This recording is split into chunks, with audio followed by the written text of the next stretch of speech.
If you're longing to break free from inherited pain and step into your heart-centered power, this video guide is for you. I'm Elaine, author of Blueprint to the Heart, and in these videos, I will go beyond just reading the book. We'll illuminate hidden patterns, explore new healing perspectives, and dive deep into the transformative tools that help me break my own chains. Think of this as a companion to Blueprint to the Heart, where I share the how behind my healing journey. If you want to grab your copy of the book, grab your journal, and let's begin looking at the healing journey with a different perspective. All right. Beautiful one. This is what I am most excited to talk about. There are many different things, but in this specific area, mental health and addiction and how the stigma around that started, or like the foundation of that, is really what led me to dig more into the historical roots of just the belief constructs of how our society has evolved over time. So we're still looking at the first chapter within Blueprint to the Heart. If you do not have this book, you can get it on Amazon on Kindle, I believe, for $9.99, or you can order a paperback copy for $16.99. Okay, and so if you are familiar with my personal story, you would know that I had struggled with addictions and many different behavioral dependencies all my life. And one of the first things in me recognizing how I began to learn to connect and become empowered by my perceived disadvantages was by owning and recognizing that there was a stigma around the freeness of me being able to share about my experiences. So, and I got curious about that. Like, why are there stigmas around addicts or alcoholics or people who use and abuse drugs and the behavior that comes with that? And like, where did that start? And like, how did it get to be so just that, something that people don't talk about, and that something that people just wanna climb, that people just want to sweep under the rug. What was it within our society that hated such this spikes around these types of behaviors where people wouldn't really want to address this? So at first it was only like that veterans would have these problems. And that's really how this is how people started to look at mental well-being, or the lack of well-being, was from war vets. And typically seeing he's just checked out, or he's once he got home from war, he just wants to drink all the time, or he just stares or does or overworks or all these things. And it became a socially acceptable thing for the men to just become tapped out, and it lost within the bottle of alcohol. I'm thinking more so, I'm looking back and thinking like my grandpa, who was on the Navy and did serve in World War II. He would always go to the VW post, and he would always like be either cooking or he would be watching TV with his beer, or again at the post. And this had created a lot of issues within my grandma. And I feel like a lot of the women in that time, like, it was very unacceptable for the women to have these problems of drinking or being unstable, or like they kept the whole house front for people to see. So that is what in the past, right? So like when the men were off in the war times, and so this is just, it's just like wild to me to think of like how patriarchal it is and how people still cling to this. So if we're thinking back, women were there with the children when the men were off, right? And it was more, and why was this designed in this way in the first place? Because women are designed to be more nurturing, receptive, and caring, and to be the more emotional support being, while men have that ability, right? They, at that time, were more built for protection and protecting the family, while the women more so protected the home front and the way that things were. So a lot of veterans started to be suicidal and to get into really into alcoholism, and that became more acceptable. But also, the mothers were the ones that were also being closeted al- alcoholics or drinking alcoholically, because they were the ones that also felt they had to keep up appearances, right? Like, it was more okay for the men to fall apart at that time because they had this quote unquote other thing that was like, oh yeah, don't, it's okay because we don't want to anger him or we don't want to upset him. And so there really became more of an illusion around the time of the Vietnam War is really when we started to notice more of the mental health facilities and more attention to what mental health like models look like. And like at this time, there wasn't a lot of, if we're thinking about how how trauma built up within the system, if we're thinking about how far back do we go, and like for our society to see so much of a breakdown of the cognitive abilities and the emotional well-being and the physical harmony with all of that. So the more generations back we go, there were less cases of action, and because there wasn't as many layers of trauma upon that. And plus also how many people actually maybe went like unnoticed without that, like without having any type of acknowledgement. And if you were to be going into a mental health facility at that time or into a hospital, because at that time it was just the hospitals that would be taking care of you. What I do know is that shock therapy was a real thing. And I have had friends that have had that done within the last 20 years. And that to me is wild. And a lot of other things that I think about, which has created why people have been so afraid to go get help or to talk about these problems, is because somewhere in their minds it was seen as being less than. So especially with men, because they were just meant to handle it. And women had all the weight of keeping everything together and on the home front and whatever that looks like. And having to go out and ask for help. A, there wasn't a lot of places around there. And B, it was so black and white then. Really, when we think of the movies back then or any of the shows, it was black and white. And that's like truly how the thinking is that it was more appropriate to be drinking yourself to death than it was to go get help at this specific time. And as this evolved, right? So a lot of this started to evolve in the 80s when the AIDS pandemic started to come about, and when there was a lot more crack and cocaine became very widely used drug. And that whole, the war against drugs, that became, there were so many more people that were going in to get help.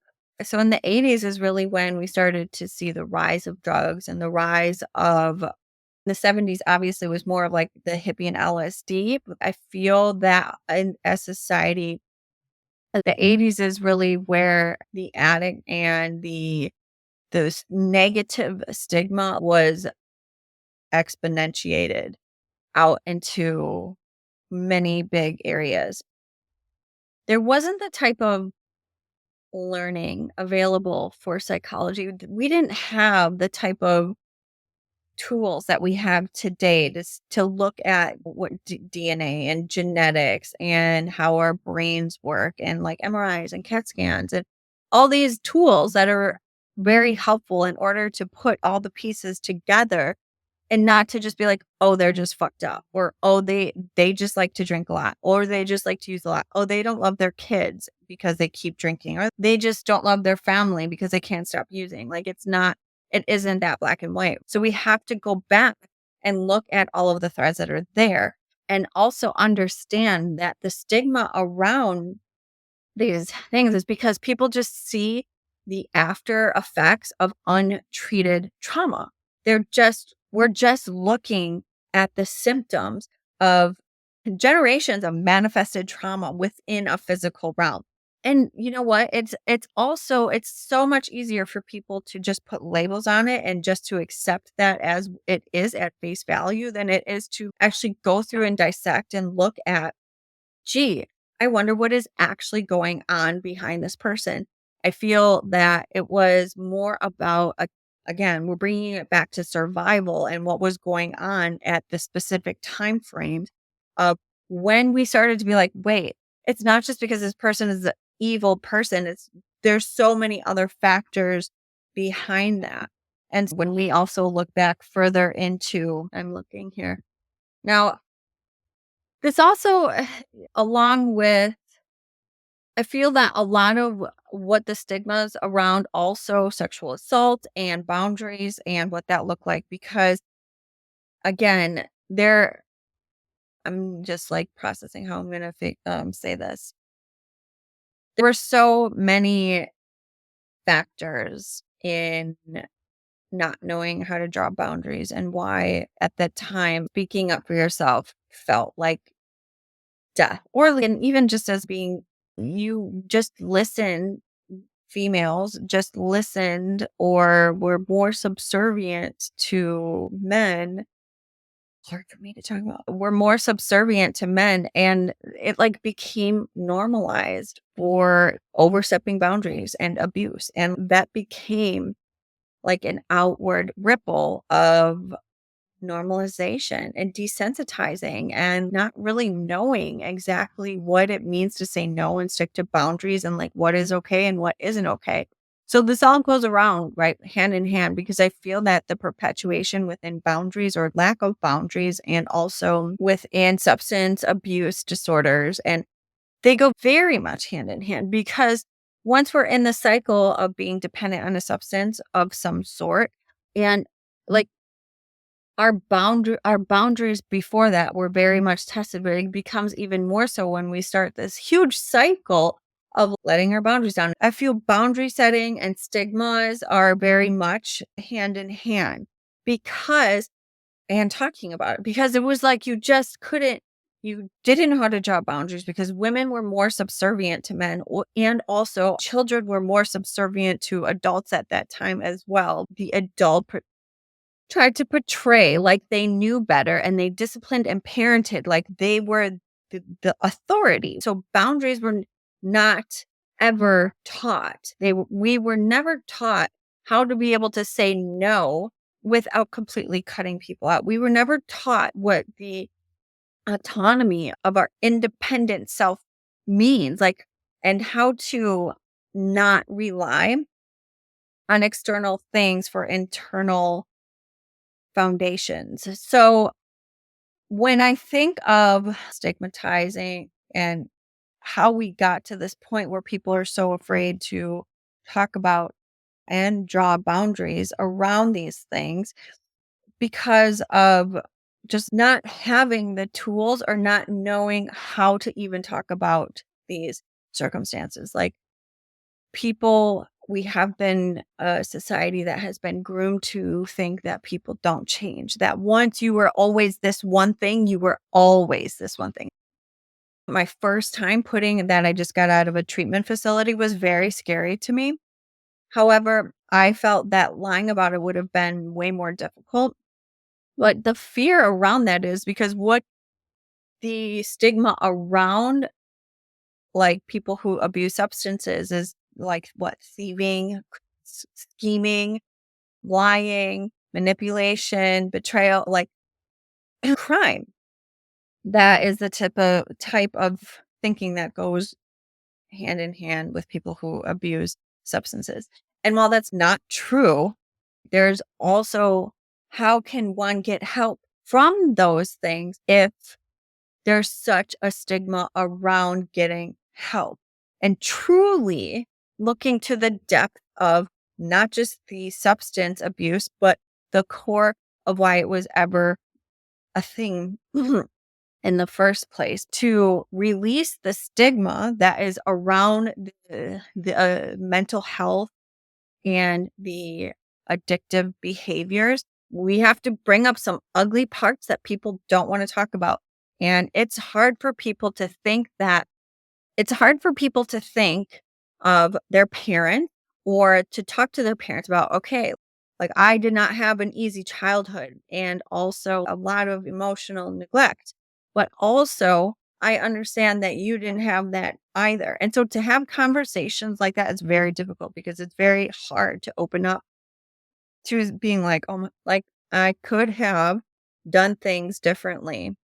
We're always so quick to point the blame. And so I feel that a lot of how to dissolve the stigma around that is to become transparent about a lot of the triggers and what we're actually feeling in the moment and where our thought processes go. And that's a difficult thing to go through, but also to know that basically whatever you're keeping to yourself is going to keep repeating in your life. So to get things out in the open is the antidote to your illness. And I feel that because once those things are out in the open, that instantly dissolves barriers. Now it creates more room for a different type of navigation. It begins the awareness of help. So I was just bringing it back to self because it is always going to the core of it. Because in order for me to heal these spaces, and I think that's really what a lot of this is because they're difficult conversations, right? People are really afraid to bring in these parts that we feel as like defects, which are not. They're just a symptom of unresolved trauma. And so people don't want to admit, yeah, that wasn't probably the best thing I could have done. And I actually, I'm really uncomfortable talking about this and I also don't know where to go from here. So it's those things because people want to know exactly where they're going and how they're going to fix things.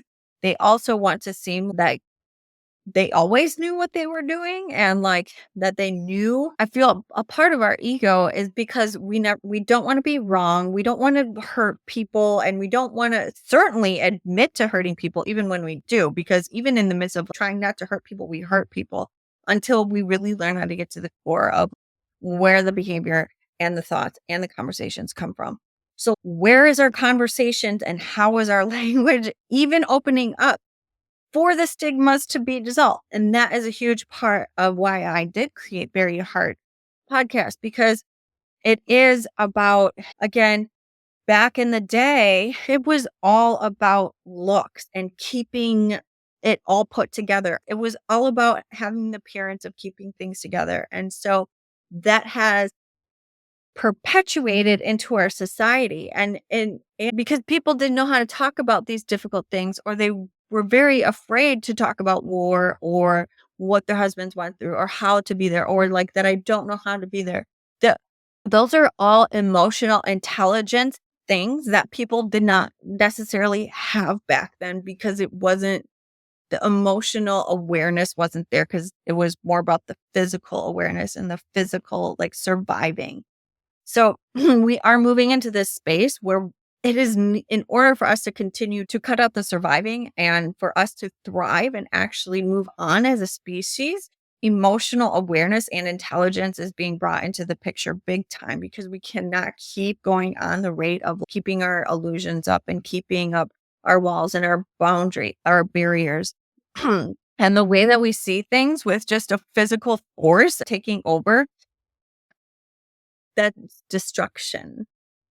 So bury your heart is why I created that, because it does allow for us to have the difficult conversations and to also see that you are not alone. There may be a facade out there that people have their shit together, but like some people are better at hiding their pain than others. Like people have maybe more tools to hide their pain than others. People tend to have more money, are able to look and lie better about where they are at mentally. And that's not be it's just it's a more distraction, right? It's more to cover up. And it's also what society has learned that the value system is, right? If you have more money, like you must have your shit together because you're able to do all that. And it's just not it's not true. And so a lot of those things can be dissolved just through opening up and in very heartwarming conversation of, I don't know how to talk about it, but I know I need to talk about it. And I know that I don't know how to talk about these things. I feel uncomfortable when I'm talking about these things, but I know that I need to talk about these things because otherwise I'm going to continue to do the same thing over and over again. And I can't keep doing that. And really, like, navigating conversations like that, like allowing the stigmas to dissolve, does require a level of unbecoming, of humbling, because it's within that we're able to connect to the heart space. It's in when we are able to move from the head space, from the mask, into the heart. And that's where the true connection and healing happens.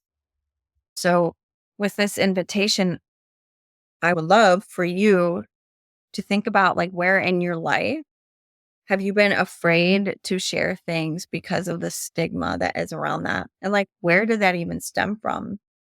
Why are you afraid to share these things? Because you think people will think you're a bad person, because you don't want to let people down, because maybe this is hard for you to look at. There's so many questions that are raised when we talk about releasing stigmas. It's very important to first learn what those are for us and learn those judgments, right? Because stigmas are really just judgments on people. To see that the judgments we fear on others are also judgments that we put on others. So it is quite the process to go through these things. And again, while looking at this book here, it is more about getting to, and like when we open up dialogue and when we open up difficult conversations, it's so important to have your feels wheels, but I'm for real, because when we start tapping into the difficult emotions and difficult conversation, there's so much more there than just, I'm sad and angry and fearful. There are core ones, but there's also so much more expression there where all of those labels, all of those feelings point to where we need to look. So within this, what within finishing up this first chapter here, it really is opening up opening up conversations with people. And that is also why it's great to build this foundation of, okay, the stigmas that we have, the judgments that we have, are because more so we don't understand. And that is why there's so many questions within this, because the questions allow us, and they are a gateway to understanding ourselves and understanding others, and maybe seeing a different perspective other than the one that we have been telling ourselves. Understanding our perceptions that our caretakers have. The wording within the questions is very important and potent, because it allows for open dialogue. It's not a judgmental conversation. One of the questions for you to talk with your family would be, what events do you remember from your childhood or early adulthood? And why is this important to ask somebody? Because those early childhood memories are what created that person and how they move about in that world. the next question would be, how did your family and community respond to major world events such as wars or the social movements? Why is that also important to understand? It is important to understand because we negate how, and especially back then, it was about tribe and community more, where we felt we had to, our values and beliefs and our morals were not important. We wanted to fit in then more so than ever to feel a sense of community and belonging. And so to understand the ways in which their community was moving and how they were responding to outward events, it's important to recognize how they may have been influenced during that time, how they may have experienced things that they felt forced to do because the rest of the community was doing it. What were the world events going on at the time of your parents' birth? These are just things that also, like, if for me, it was like super important. And why I'm going through all of this is super important to understand and put myself in other people's shoes. Like, how would I have been at that time? If I was a woman or a man or whatever, if I was a child in a household like that, how fearful would that have been? Like, knowing what the state of our country is in. If I was back in that time, like, they didn't have the tools. Like, it's a lot easier for me to gain compassion and to gain understanding. It does not mean negating what happened to you. All of my experiences are so valid. And also, so is it that it was still fucked up, right? It's both. So that is very important to address as well. Then some other questions for yourself that would be, how did I get here? What about my experiences brought me to this place of wherever I'm at today?